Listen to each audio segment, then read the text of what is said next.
நரியும் அதன் நிழலும். ஒரு நரி அதிகாலை எழுந்து மேற்கு நோக்கி வேட்டைக்கு புறப்பட்டது. கிழக்கே இருந்து எழுந்த சூரிய ஒளியில் அதன் நிழல் வெகு நீளமாய் பெரிதாக தெரிந்தது. நரிக்கு ஏக குஷி.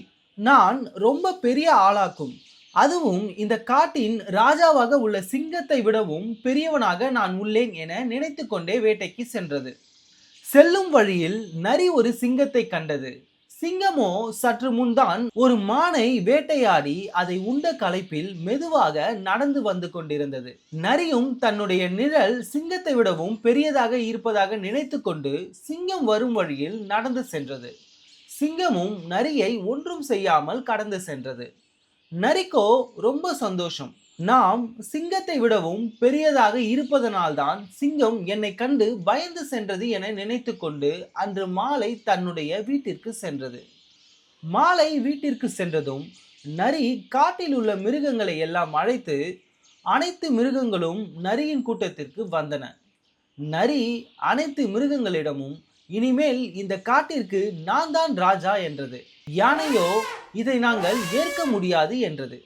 உடனே நரி காலையில் நடந்த சம்பவத்தை கூறி சிங்கமே என்னை பார்த்து பயந்து சென்றது என்றது. கூட்டத்தில் இருந்த மானோ சிங்கத்தை உன் முன் மண்டியிட சொல், பிறகு உன்னை இந்த காட்டிற்கு ராஜாவாக்கிறோம் என்றது. அடுத்த நாள் நரி அந்த சிங்கத்தை தேடி சென்றது. செல்லும் வழியில் சிங்கம் தன்னுடைய பாதையை நோக்கி வருவதை கண்டு நரி கர்வத்துடன் நின்றது.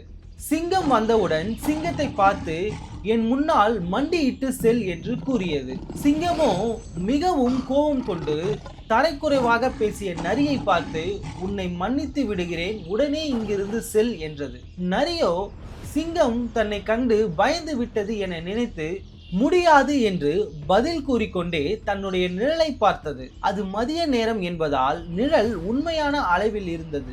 அப்பொழுதுதான் நரிக்கு புரிந்தது சூரிய ஒளியில்தான் தன்னுடைய நிழல் பெரியதாக இருந்தது என்று. இதை பொறுத்து கொள்ள முடியாத சிங்கம் நரியை ஒரே அடியினால் கொன்றது.